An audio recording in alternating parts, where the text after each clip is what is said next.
Sebentar, salah.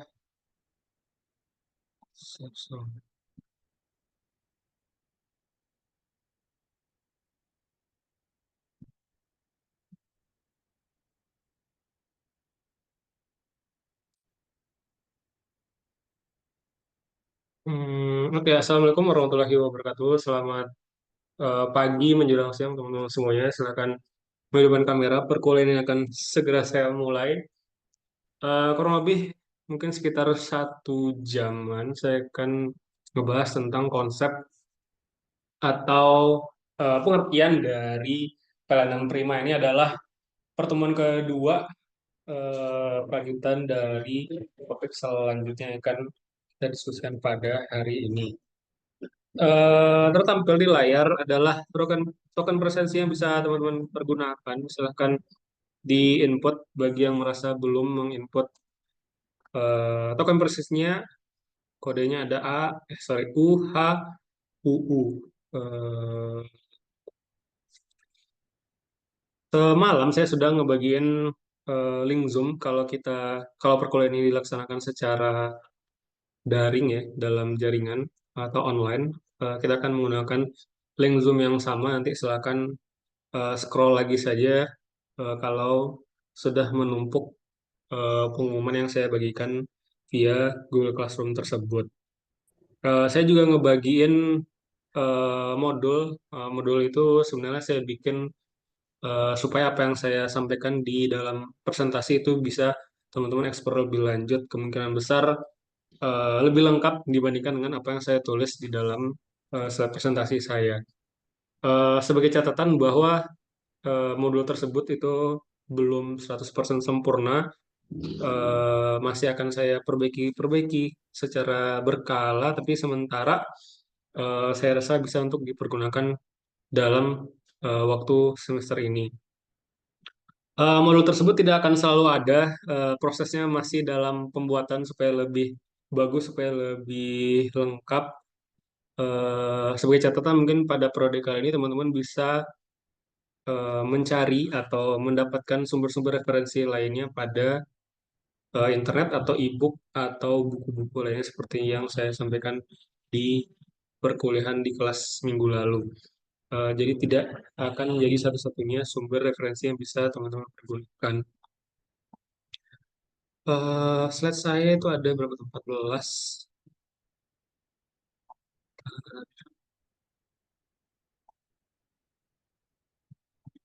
Konsep dan pengertian pelayanan prima.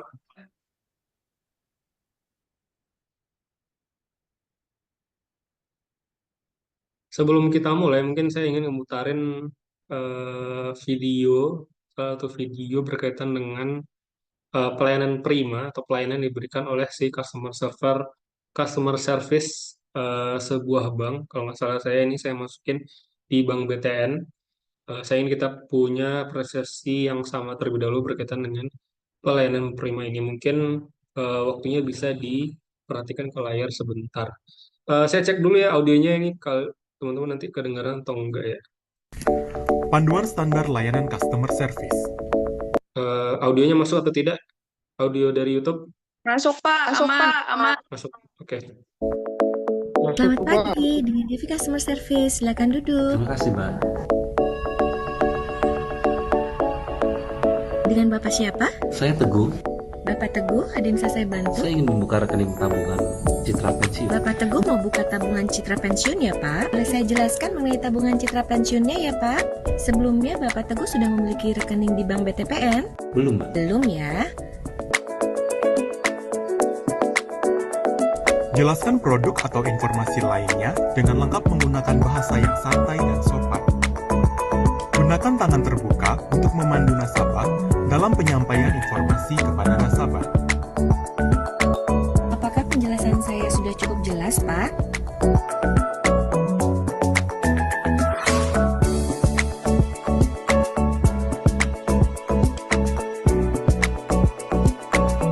Menyerahkan dan menerima dokumen dengan kedua tangan. Bantu dan pandu nasabah untuk melengkapi formulir.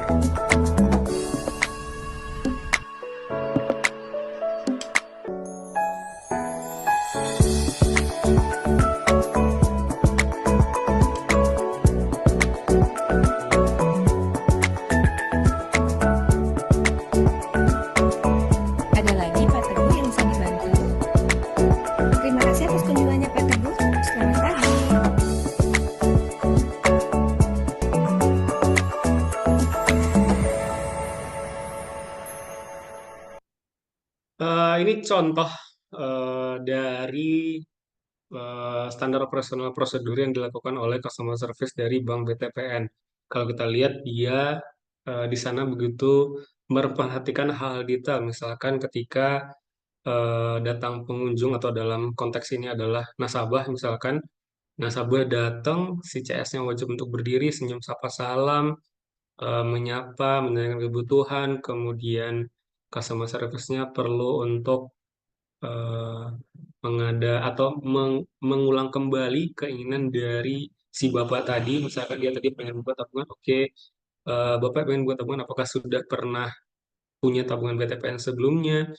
Kemudian ada penjelasan dengan detail, pengenalan tentang produknya, artinya tidak hanya sikap dari customer service-nya yang harus maksimal atau dalam hal ini sopan dan baik, tapi si CS juga harus mengerti tentang produk knowledge dari si bank, dari produk apa yang dijual oleh perusahaan tersebut. Dalam hal ini itu adalah Bank BTPN.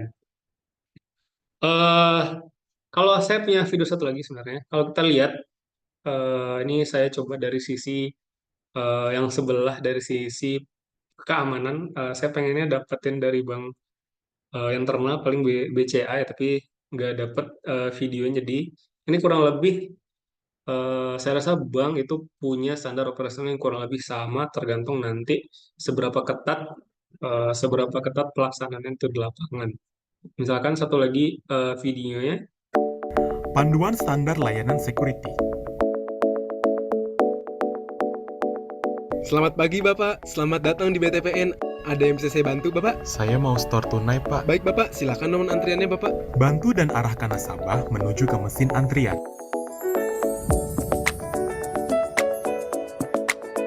Silakan Bapak, duduk di ruang tunggu. Terima kasih Bapak. Terima kasih Bapak atas kunjungannya, selamat pagi.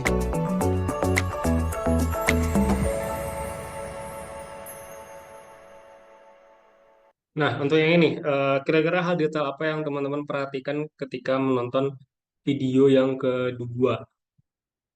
Boleh untuk raise hand.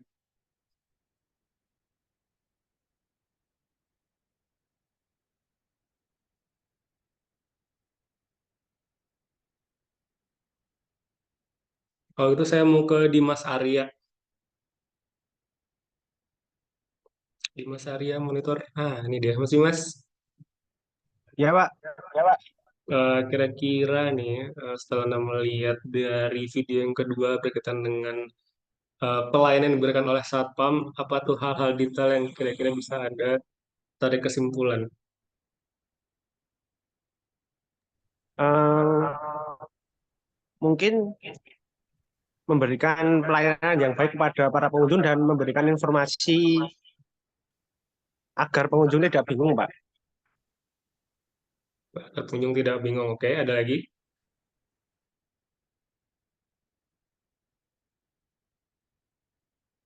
Cukup?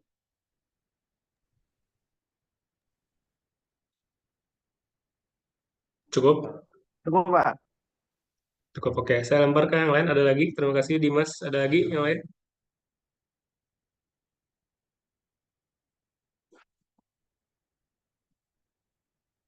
Ada lagi, ada lagi. Kalau itu saya mau ke Akbar Putra. Akbar Putra, monitor Akbar Putra. Nah, itu dia. Ya, Pak. Lagi di mana, Mas Akbar?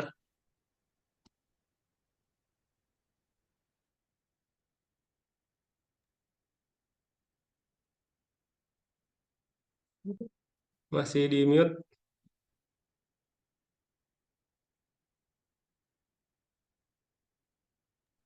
Gimana, Pak? Masih di mute.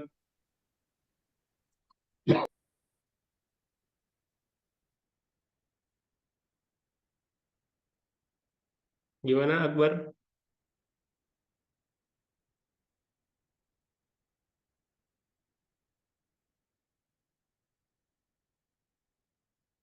Halo, Akbar. Akbar Putra. Cara menyikapi tamu dengan baik, menerima tamu dengan baik. Menerima tamu dengan baik. Oke, lanjut. Bagaimana sih dengan baik itu? Mari definisikan baik itu seperti apa. dengan cara yang sopan dengan dan murah senyum. Murah sepan dan murah senyum. Oke, saya keep dulu itu. Terima kasih Akbar. Saya lanjut. eh Mengapa pelayanan primer ini jadi penting? Kalau kita lihat dari dua contoh tadi saja, dari customer service dan dari satpam, dua orang ini adalah pihak atau ya orang yang berhadapan langsung dengan konsumen. Dalam hal ini nasabahnya si bank tersebut. Nasabah datang ke gedung kantor, dia pertama kali ketemu dengan security atau satpamnya. Kemudian nasabah ingin bertanya, ngebuka akun, melakukan hal berkaitan dengan bank, nanti dia akan ketemu dengan customer service-nya. Ini adalah dua pihak yang menjadi tampak depan atau muka dari sebuah perusahaan yang besar, Bank BTPN tadi misalkan. Mau nggak mau dua orang inilah yang harus dilatih senyum sapa salamnya, memberikan pelayanan seperti apa. Mereka lah yang akan ngebikin atau ngebuat pelanggan punya kesimpulan, oke, saya puas dengan pelayanan yang diberikan oleh si bank tersebut. Dan maka dari sini saya tuliskan pentingnya pelayanan dalam sangat penting dalam industri jasa dan dagang untuk meningkatkan loyalitas pelanggan.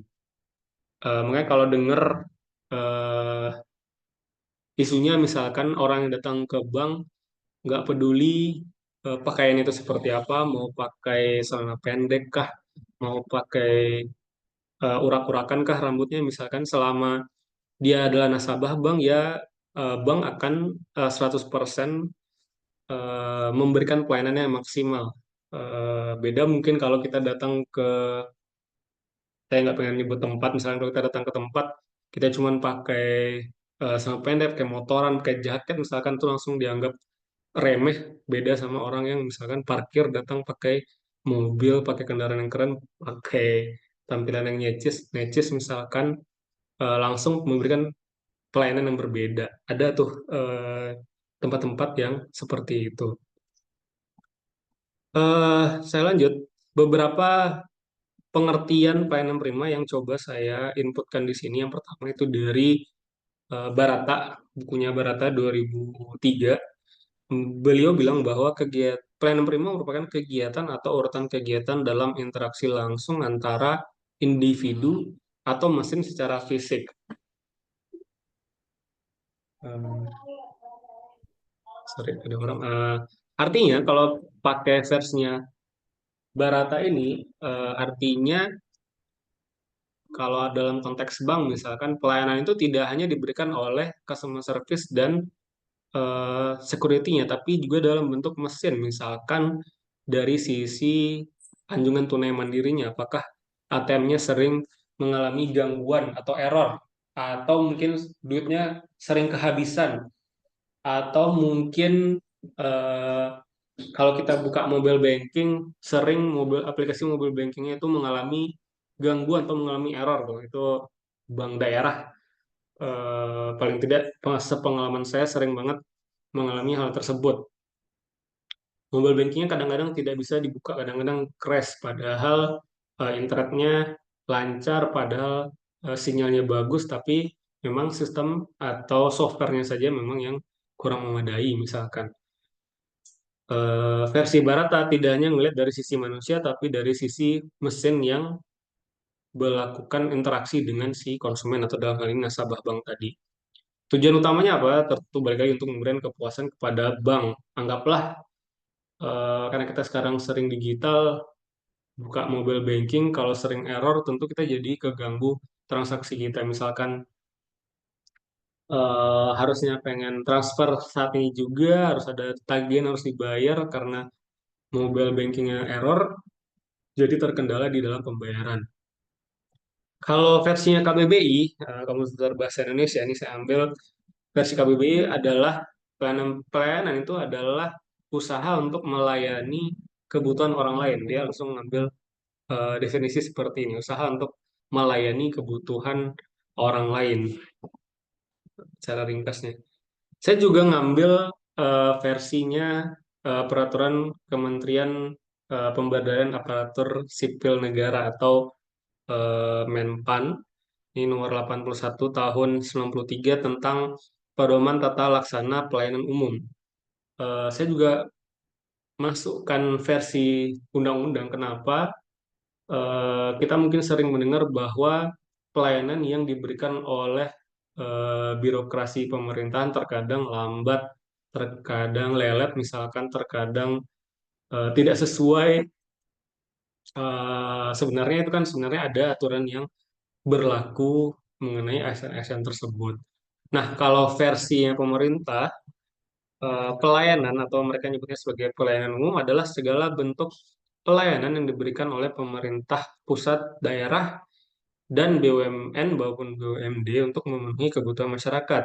Ini menunjukkan bahwa pelayanan umum mencakup berbagai layanan yang diberikan oleh instansi pemerintah atau badan usaha milik negara untuk memenuhi kebutuhan masyarakat sesuai dengan aturan yang berlaku. Sesuai dengan aturan yang berlaku artinya di pemerintahan juga ada SOP. Misalkan kalau kita mau buat kartu tanda penduduk, misalkan itu harusnya bisa jadi dalam waktu berapa hari, misalkan 2 minggu kah, sebulan kah. Mungkin kalau ada yang baca beritanya dulu sempat lama karena belangko KTP-nya itu terbatas ya, makanya kita buat KTP-nya itu lama. Kalau definisi pelayanan prima secara utuh, saya simpulkan sebagai sebuah layanan yang tidak hanya memenuhi, tapi melampaui harapan dan kebutuhan pelanggan. Kayak tadi, misalkan satpam mungkin tugasnya hanya, bukan hanya deh, tugasnya mungkin sekitar menjaga keamanan, menjaga keamanan di lingkungan bank tersebut. Tapi kalau ambil contoh Bank BTPN tadi, Satpam juga bertindak sebagai eh, door service sebutnya kali ya. Orang yang bukan pintu yang ngasih tanya mau kemana, ada butuh apa nanti diarahin sama si pihak security. Padahal kan kalau kita punya asumsi yang umum, ya Satpam hanya menjaga keamanan, menjaga kondusivitas. Kalau ada yang ribut, kalau ada yang mencurigakan, baru Satpamnya turun. Tapi kalau di bank kan tidak seperti itu. Kemudian definisi pelayanan prima menurut Suwiti tahun 99. Kemampuan maksimal dalam berinteraksi dan memberikan layanan baik kepada pelanggan internal maupun eksternal. Pelanggan internal masuknya hal ini ke dalam pegawai misalkan. Ambil contoh misalkan saya ambil contohnya di kampus di universitas. Universitas punya tim atau punya divisi kepegawaian. Kepegawaian kan itu ngurusnya internal, ngurus dosen, ngurus staf. Kalau ada dosen yang pengen naik pangkat, kalau ada dosen yang pengen cuti dan lain-lain sebagainya misalkan, atau tidak hanya dosen, karyawan lain yang pengen cuti, yang pengen naik pangkat misalkan, itu gunanya nanti dari tim internal. Ada pelanggan internalnya. Pelanggan eksternalnya mungkin saya bisa asumsikan mungkin mitra dari kampus, pihak-pihak yang kerja sama-sama kampus, atau mungkin mahasiswa misalkan, mahasiswa mungkin jatuhnya sebagai pelanggan eksternal juga. Pelayanan ini harus diberikan berdasarkan standar dan prosedur pelayanan yang ditetapkan dengan tujuan untuk memberikan layanan yang terbaik, yang sebaik mungkin, yang maksud saya nih, yang sebaik mungkin. Eh, Prinsipnya sampai sama berdasarkan dengan prinsipnya bersama dengan pelayanan pada umumnya akan ada SOP kayak tadi dalam video tadi dia minta eh, harus menanyakan kembali, harus bertanya tentang tentang kebutuhan Bapak tersebut datang ke bank itu seperti apa, nanti mengucapkan terima kasih. Setelah sebelum menjemput kedatangan si customer service itu harus berdiri terlebih dahulu dari mejanya, baru menyuruh pelanggannya atau nasabahnya untuk duduk dan lain sebagainya. Prinsipnya hampir sama seperti eh, si security di video kedua tadi. Kalau saya coba ngaitin dengan keadministrasian, dalam hal ini pelayanan surat masuk nih. Pelayanan surat masuk, contohnya adalah sebagai berikut.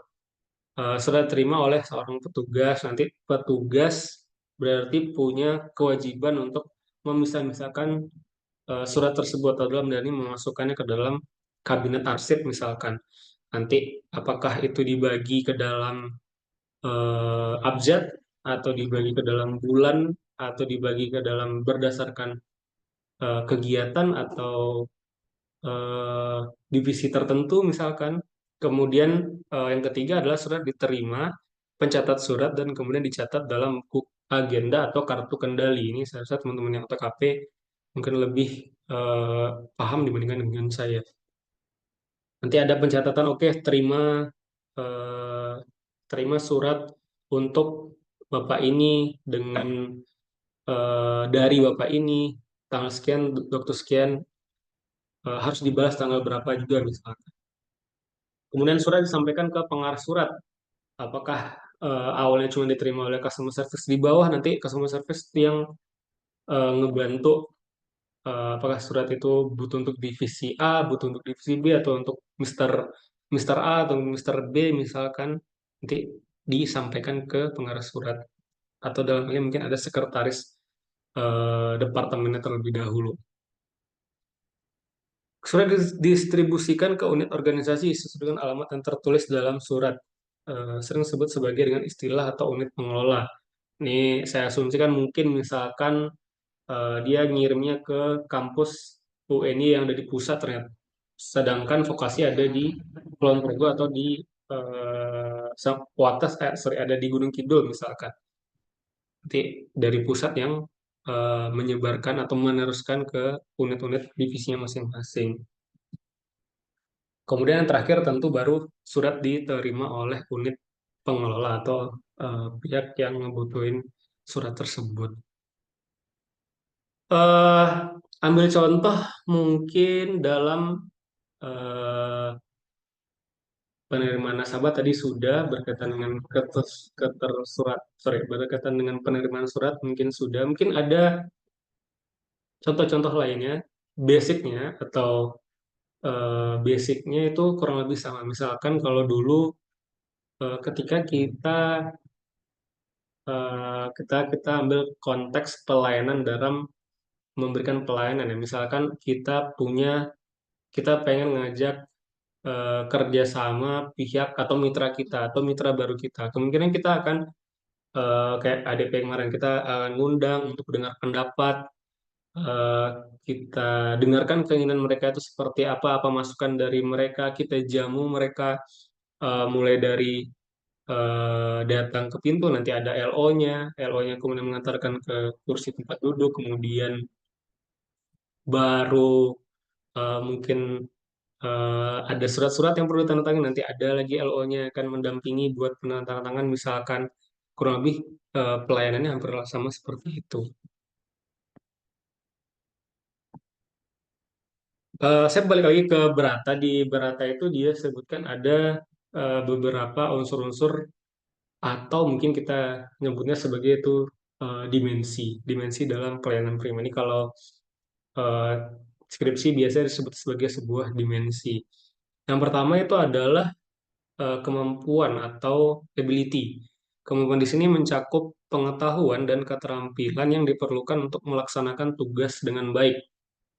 Ini termasuk pemahaman dalam tentang produk atau layanan yang ditawarkan, serta kemampuan teknis untuk menyelesaikan masalah yang mungkin akan timbul.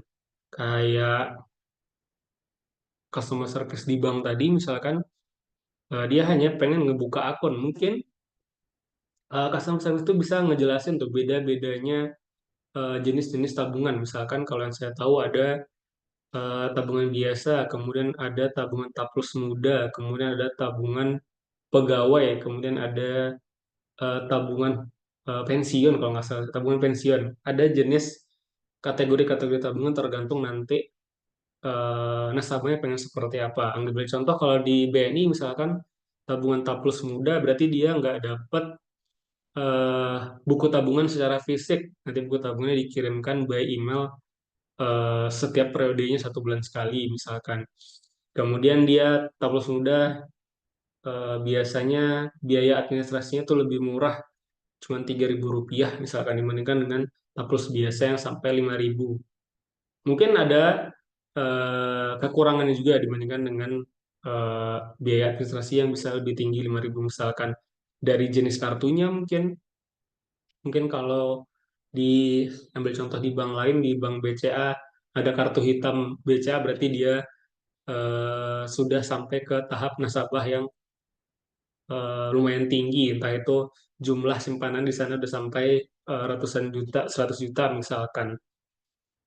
Kemudian artinya si CS tadi itu harus tahu tentang produk dari apa yang mereka jual. Jadi tidak hanya bersikap ramah dan baik dan sopan, tapi punya produk knowledge berkaitan dengan produk yang mereka jual.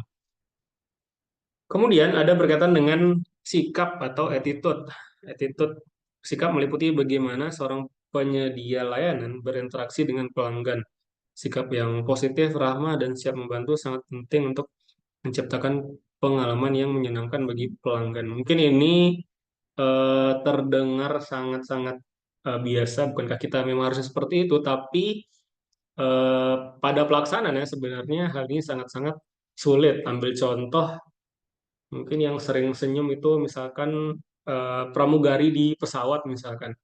Dalam kondisi tekanan yang tinggi di atas udara misalkan, mungkin dia punya masalah, punya keterbatasan untuk memberikan pelayanan. Tapi mau nggak mau karena ini profesional, karena ini kerjaan ya tetap harus senyum. Mungkin dia punya masalah pribadi di luar misalkan, tapi ketika bekerja ya dia harus senyum, harus menyapa setiap eh, orang-orang yang datang untuk terbang bersama pesawat tersebut. Misalkan kalau eh, ada ada ada yang minta bantuan di dalam pesawat, mungkin misalkan ya pramugari tetap harus ada yang panik misalnya dalam pesawat, pramugari tetap harus senyum berusaha untuk menenangkan yang bersangkutan, tentu tidak bisa eh, terpapar atau tidak bisa terkena tidak bisa ikut panik dalam menghadapi si orang yang sedang terbang tadi atau si nasabah atau si konsumen tadi. Kemudian yang ketiga, versinya Barata itu berkaitan dengan penampilan. Ini kayak eh, grooming kali istilahnya, grooming. Laki-laki pakai pomade yang mengkilat tersebut, kemudian mungkin yang perempuan makeupnya agak lebih tebal misalkan. Penampilan yang baik dan rapi mencerminkan profesionalisme dan keseriusan dalam bekerja. Penampilan yang baik juga meningkatkan kepercayaan pelanggan terhadap pelayanan yang diberikan. Kemudian eh, perhatian atau attention, memberikan perhatian penuh kepada pelanggan menunjukkan bahwa kita peduli terhadap kebutuhan dan keinginan mereka. Ini termasuk mendengarkan dengan seksama dan memberikan solusi yang tepat. Mungkin tadi misalkan si bapak yang pengen ngebuka buku tabungan, mungkin ternyata dia pengen buka tabungan untuk anaknya, sedangkan anaknya ternyata belum ada KTP misalkan, kemudian dia nggak bawa identitas apapun, identitas anaknya apapun. Ya berarti harus ada solusi sigap, solusi sementara mungkin untuk membantu si bapak yang datang untuk bikin tabungan baru tersebut. Kemudian ada tindakan action ini berkaitan sama yang tadi sih. Solusi sementara untuk agar bisa cepat dan sigap dalam merespon kebutuhan atau keluhan pelanggan yang datang. Tindakan yang cepat dan tepat dalam merespon kebutuhan atau keluhan pelanggan sangat penting. Ini menunjukkan bahwa kita proaktif dan berkomitmen untuk memberikan pelayanan yang terbaik. Yang keenam berarti, yang keenam itu berkaitan dengan tanggung jawab atau akuntabilitas, accountability. Tanggung jawab dalam pelayanan berarti mengambil alih dan menyelesaikan masalah yang dihadapi pelanggan. Ini juga mencakup keterbukaan terhadap umpan balik dan berusaha untuk memperbaiki layanan. Nah, ini mungkin hal yang paling kita rasakan berbeda antara pelayanan publik yang diberikan oleh beberapa instansi pemerintah, misalkan sama pelayanan yang diberikan oleh instansi swasta, misalkan. Kerasa banget bedanya mungkin di accountability. Kayak saya pengen bikin ini kok saya dilempar ke bapak yang ini, nanti bapak ini suruh minta saya tanya lagi, oh tanya ke ibu yang itu, beda lagi orangnya. pelayanan-pelayanan yang seharusnya mereka yang ngurus, tapi jadinya kita yang ngurus. Kalau versinya Cipsono, ada beberapa perbedaan nih. Yang pertama, kecepatan. Kecepatan dalam pelayanan sangat penting untuk memenuhi harapan pelanggan. Pelanggan melayani menghargai layanan yang cepat dan efisien. Normal rata-rata ya. Kita misalkan datang ke bank nunggunya, wah terlalu lama nih. Baik kita pulang dulu aja atau yang penting ngambil nomor antrian, nanti perkirain waktu datangnya kapan lagi. Kemudian kalau di eh, kalau rumah sakit misalkan, kecepatannya mungkin ini akan kelihatan berbeda antara orang sakit dengan kartu BPJS dan orang sakit dengan kartu asuransi yang mahal misalkan. Kalau BPJS saya pernah ikut ngantri yang memakan waktu setengah hari, tapi ya karena namanya juga asuransi gratis, jadi mau nggak mau itu kita hadapin saja. Kemudian ketepatan, ketepatan dalam memberikan layanan sesuai dengan apa yang dijanjikan atau diharapkan oleh pelanggan. Ini mencakup ketepatan waktu dan ketepatan dalam memenuhi kebutuhan pelanggan. Ini masih berkaitan dengan perjanjian. Kalau saya ambil contoh, pelayanan prima dalam misalnya teman-teman eh, bikin kaos di pabrik konveksi, misalkan, oke janjinya nanti kaosnya jadi 1 bulan yang mendatang ya. Ternyata mereka jadinya lebih cepat dari 1 bulan. Kemungkinan kita akan langsung merasa lebih puas dibandingkan dengan mereka kalau menepati waktu. Ini kayak dibalik gitu. Mungkin sebenarnya mereka bisa ngasih waktu 2 minggu, tapi untuk menjaga kepercayaan konsumen, mereka bilangnya 1 bulan. eh Beda mungkin ya, kalau beda, oke nanti saya janjiin 1 bulan lagi baju Anda itu bisa selesai. Ternyata jadinya baru bisa 1 bulan lebih 3 hari misalnya. Itu mungkin kita sebagai konsumen langsung ngerasa, wah kok nggak sesuai dengan apa yang mereka janjikan. Padahal bedanya cuma 3 hari, nggak begitu lama misalkan. Cipcono juga melihat unsur-unsur pelayanan yang ketiga itu berkaitan dengan keramahan. Keramahan dalam berinteraksi dengan pelanggan, menciptakan suasana yang menyenangkan dan meningkatkan kepuasan pelanggan. Sikap ramah dan sopan sangat dihargai oleh pelanggan normal. Kemudian saya lanjut di kenyamanan. Kenyamanan dalam proses pelayanan mencakup lingkungan yang nyaman dan layanan yang memudahkan pelanggan. Ini bisa berupa dari fasilitas fisik yang nyaman atau proses sederhana yang tidak berbelit-belit. Misalkan kita datang ke eh, satu tempat, kemudian ruang tunggunya ternyata dilengkapi AC, dilengkapi dengan buku misalkan, atau dilengkapi dengan kopi gratis misalkan, mungkin kita lebih prefer ke sana dibandingkan dengan eh, tempat lain yang layanannya berbeda yang tidak begitu maksimal. Padahal mereka cuman atau tidak cuman mereka hanya nambahin, oh dikasih minum gratis nih, dikasih air putih selama kita menunggu, jadi langsung berbeda dibandingkan dengan eh, pelayanan yang tidak ada air putihnya misalkan.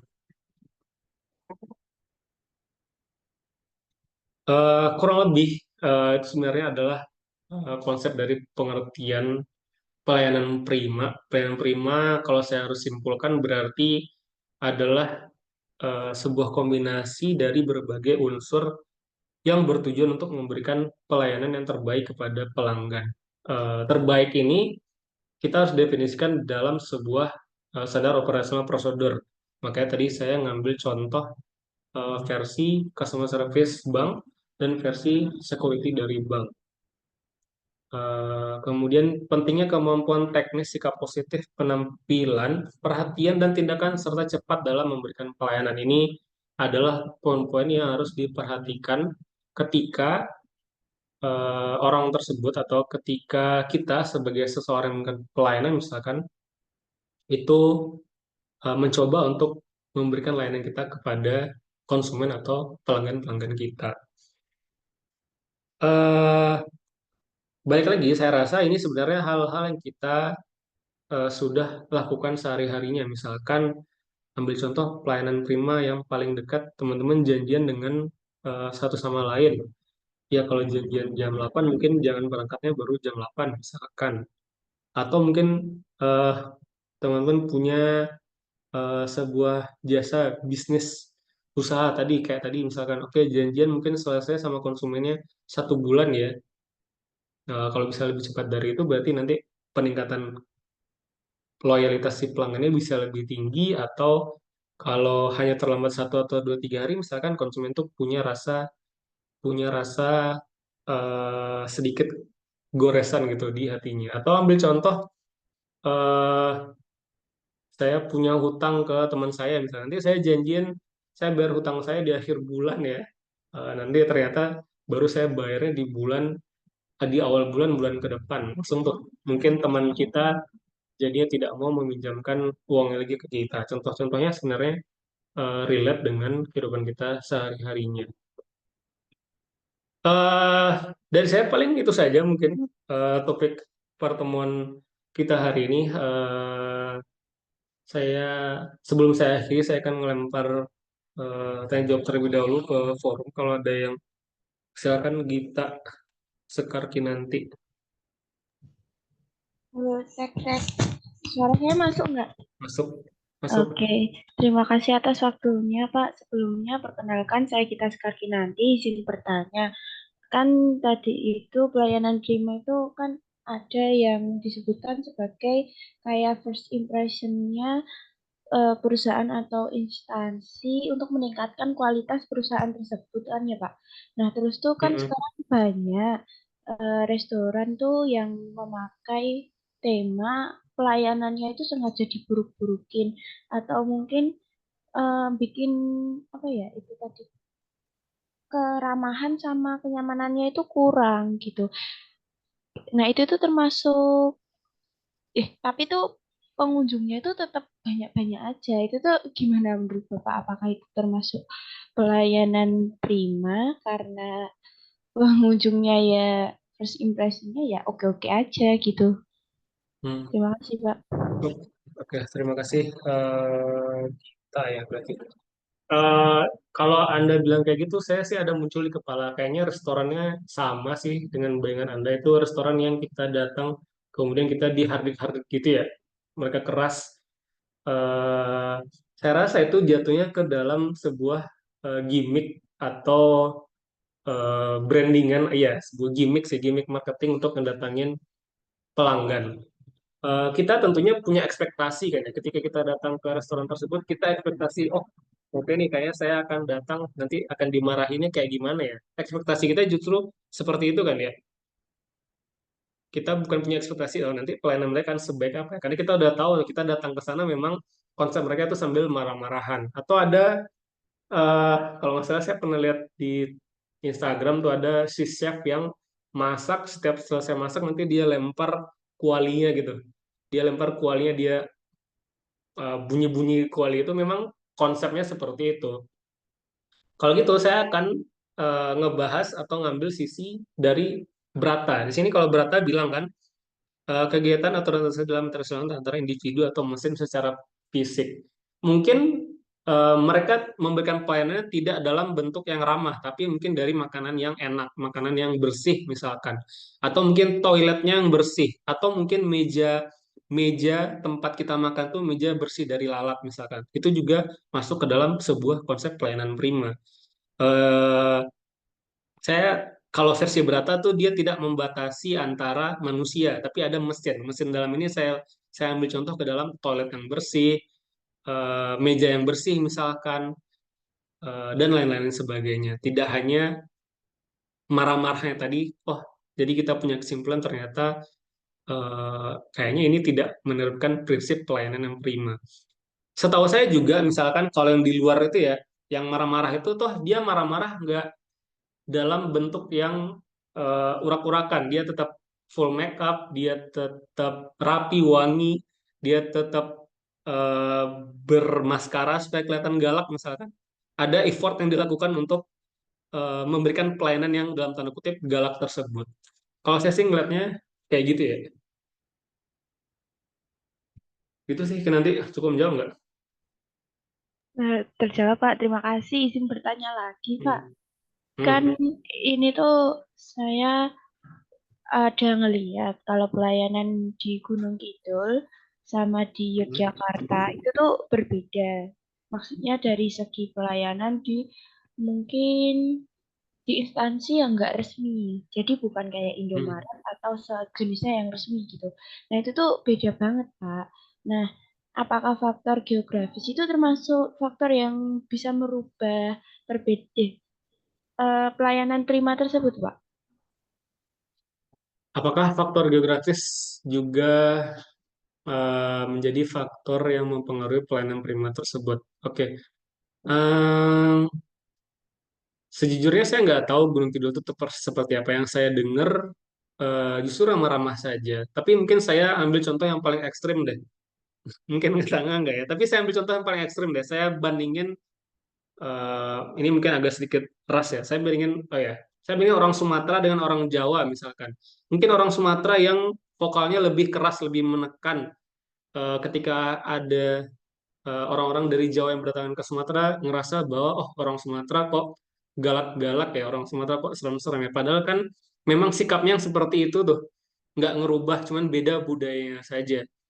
Sama kayak orang Sumatera yang datang ke Jawa misalkan ngerasa ngerasa paling berani, ngerasa paling keras misalkan, jadi dia nganggap ah ini mah eh, nggak seberapa misalkan. Kalau saya ngambil contoh, kalau saya ngikutin asumsinya Mbak Kinanti tadi, saya rasa mungkin eh, ini di luar instansi soalnya. Jadi saya rasa saya nggak punya bayaran sebenarnya orang Gunung Kidul itu seperti apa. Apakah seperti selama pengalaman saya sih main fine-fine saja, tidak ada begitu yang aneh. Tapi jawaban saya akan seperti tadi sih. Saya ambil contoh dari ras yang berbeda supaya kelihatan perbedaannya apa. Tentu balik lagi saya bilang bukan berarti saya bilang orang Sumatera itu kasar ya, tapi memang sikapnya kayak gitu. Atau saya kerucutan lagi deh orang Medan kayak yang yang keras, yang eh, kalau di jalan di Medan itu klaksonnya itu ada di mana-mana misalkan dibandingkan dengan di Jogja yang mobil-mobil yang klaksonnya itu sangat-sangat minim. Toh memang mereka kebiasaan seperti itu, jadi tidak bisa dianggap sebagai keras atau tidak. Kalau saya sih akan jawabnya kayak gitu ya. Mungkin Mbak Aki nanti punya pengalaman. Contohnya kayak gimana tuh? Biar saya punya bayangan lebih. Kalau contohnya sih mungkin kalau di restoran-restoran gitu ya, Pak. Itu tuh kadang Hmm. eh, sekecil yang ada di depan itu tuh nyapa. Nah, kalau di Jogja Pusat tuh kebanyakan kayak selamat datang atau selamat siang, selamat datang di resto A, selamat datang di resto B. Gitu. Kalau enggak pas Hmm. mungkin pas nganterin pesanan sekedar mungkin nanya udah bener Pak pesanannya atau mungkin ada yang dibutuhin lagi gitu tuh itu tuh kurang ada di sini kayak jarang aku nemu yang kayak gitu Pak. Terus tuh Hmm. kayak pas jalan itu tuh aku Pak pernah lihat di salah satu restoran di Jogja mereka tuh naruh tangan kanan tangan kirinya pegang nampannya tangan kanannya itu di belakang punggung gitu nah itu tuh terkesan sopan dan rapi banget gitu kan ya Pak. Nah itu beda sama yang ada di gunung gitu mungkin yang hal-hal kecil itu loh, Pak yang aku notice kayak ini kok beda banget gitu antara gunung gitu sama Yogyakarta padahal tuh kayak dari segi budayanya, dari segi mungkin eh, ya sama lah ya Kak, yang namanya satu provinsi, nah, tapi kok bisa-bisanya beda gitu loh. Itu Beda. Kak. Berarti ada kemungkinan itu salah dari pihak manajemennya sepertinya. Sehingga karyawan di sana itu tidak punya pengetahuan lebih. Misalkan manajemen tidak ngebikin sebuah pelatihan buat si karyawan-karyawannya. Nanti kalau ada tamu, nanti Anda harus seperti ini ya, seperti ini ya. Mungkin manajemen di sana mungkin masih membebaskan. Yang penting kamu kerjaannya datang, bikin makanan, layani, kasih taruh makan di meja, udah gitu aja. Tanpa ada pelatihan-pelatihan yang lain. Mungkin ini jadi sebuah kesempatan mungkin di teman-teman sekalian kesempatan untuk memperbaiki citra Gunung Kidul lebih baik misalkan. Karena kita tahu kan Gunung Kidul itu daerah wisata ya. Rata-rata orang ke sana untuk wisata, jadi mungkin butuh pelayanan yang lebih baik. Saya rasa mungkin jawaban saya akan seperti itu. Terima kasih, Kinanti. Next, ada lagi? Akbar. Ya Bapak, sebelumnya izin bertanya, perkenalkan nama saya Akbar Putra Pratama. Apakah keuangan juga mempengaruhi pelayanan prima dari suatu instansi, Bapak? Apakah keuangan juga mempengaruhi pelayanan prima dalam satu instansi? Eh, saya mencoba menebak arah pertanyaan ini kemana. Saya asumsikan dari sisi karyawan misalkan. Misalkan Anda kerja di sana ternyata Anda tidak digaji dengan layak. Kemudian Anda tidak pengen bersikap yang baik karena toh gaji saya cuma segini nih, kenapa saya harus eh, ber bereffort semaksimal mungkin. Kalau pertanyaan Anda mengarah ke sana, maka saya rasa jawabannya mungkin itu manusiawi ya. Manusiawi sebagai seorang manusia mungkin ketika Anda sudah bekerja keras, kok ternyata gaji saya segini, dipotong lagi, eh, ada pajak sana sini lagi, mungkin Anda jadinya tidak maksimal ketika bekerja. Makanya kalau pernah dengar, eh saya lupa itu pendapat siapa ya, tapi ada suatu statement lah paling tidak ngebilang, pilihlah kerjaan yang Anda sukai atau jadikan hobi Anda sebagai sebuah pekerjaan. Jadi Anda ketika bekerja itu senang melakukannya. Ambil contoh, kalau Anda senang masak ya mungkin jadilah chef, jadilah koki misalkan, sehingga Anda maksimal di sana, effort di sana meskipun Anda tidak dibayar dengan tinggi misalkan. Oh, saya suka kok kerjaan saya seperti ini, jadi deh ya udah, nggak apa-apa, yang penting saya senang. Eh, Apakah kalau saya sih akan jawabnya seperti itu ya. Kemudian mungkin kalau saya jawabannya versi yang lain, apakah keuangan itu mempengaruhi sikap pelayanan prima seseorang? Harusnya tidak. Secara teori harusnya tidak. Karena kita ngelayani orang, orang tersebut tidak punya salah apapun dengan kita, berarti kita harus all out. Itu kan salah kita ya, berarti tidak bisa nego gaji yang tinggi atau tidak punya pilihan lain selain bekerja di sini misalkan. Ya udah deh diterima, eh, balik lagi itu kan salah diri kita pribadi sendiri. Kalau saya akan ngejawabnya seperti itu. Gimana Akbar? Baik Bapak, tadi apa tentang karyawan, kalau yang tentang di rumah sakit seperti pasien BPJS itu juga kan termasuk perbedaan pelayanan prima. Hmm. Ya itu saya kayak saya bilang tadi, saya karena saya pakai BPJS ya, jadi memang harus antri ya. Terus gimana? Orang itu gratis, mau nggak mau saya harus antri mengikuti aturan. Kalau mungkin saya nggak pengen antri ya, saya nggak pakai BPJS, tapi duitnya dari mana? Jadi saya asumsikan mungkin kalau BPJS kasusnya karena jumlah orang yang sakit terlalu banyak dibandingkan dengan jumlah pegawai sehingga mereka jadi overload. Atau mungkin ini negatif-negatifnya atau berpikiran negatifnya, mungkin orang sakit sedikit aja, cuman pusing sedikit langsung datang ke rumah sakit minta obat misalkan, padahal cuma butuh makan atau butuh tidur. Jadi yang menu-menuhin antrian misalkan. Ada banyak faktor sih kalau contohnya BPJS tadi. Tapi yang perlu digarisbawahi ya, Anda bayarnya minimal, eh, mungkin dari sisi kita harus mengerti sebagai konsumen BPJS atau sebagai pengguna BPJS. Kalau saya akan segitu sih. Baik Bapak, terima kasih. Cukup. Terima kasih Akbar. Ada lagi yang lain? Jessica. Jessica. Pak, saya izin bertanya, Pak. Kan kalau di bank itu kan udah jelas SOP-nya tuh harus ramah sama pelanggan, tapi berbeda sama yang salah satu brand di mall tuh, kalau dia tuh ngelayanin pelanggan tuh lihat dari kayak penampilan, terus dari penampilan luarnya gitu loh, Pak. Jadi apa itu berbeda SOP atau dari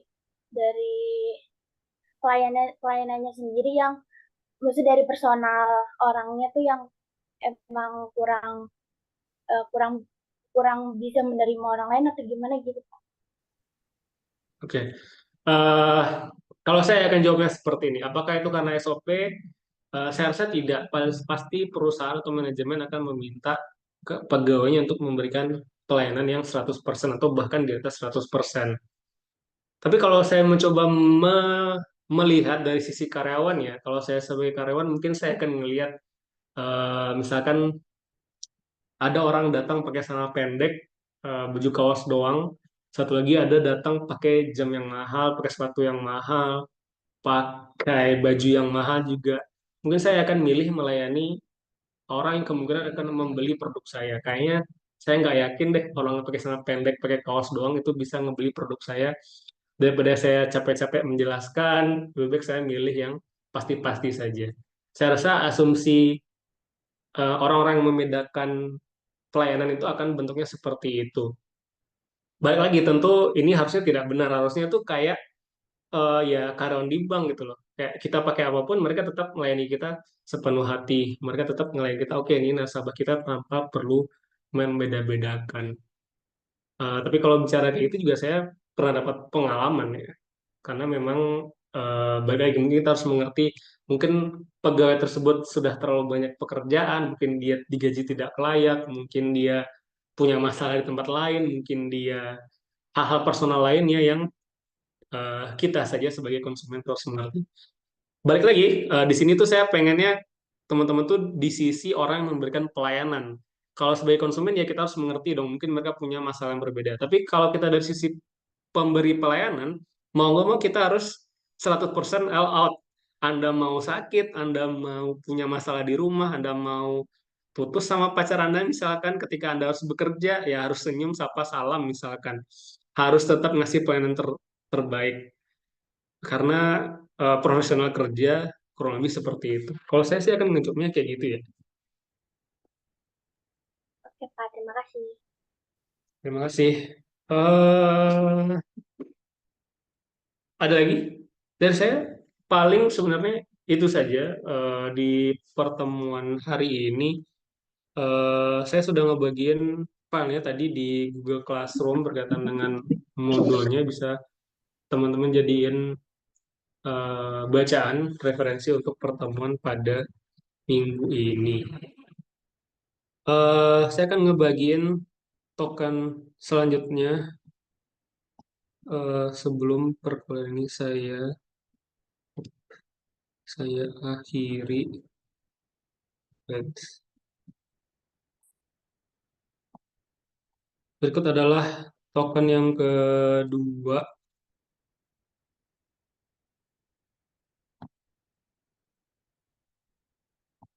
Ya, oke.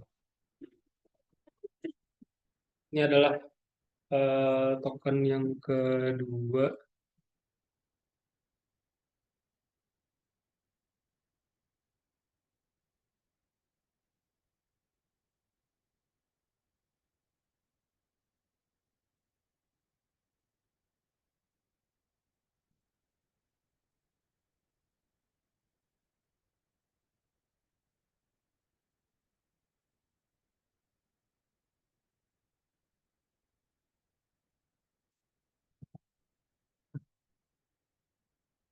Oke, dari saya paling segitu saja pertemuan kita kali ini. Tolong dibaca materinya. Kalau ada pertanyaan, saya masih akan ngebuka sesi tanya jawab besok sebelum materi selanjutnya saya presentasikan.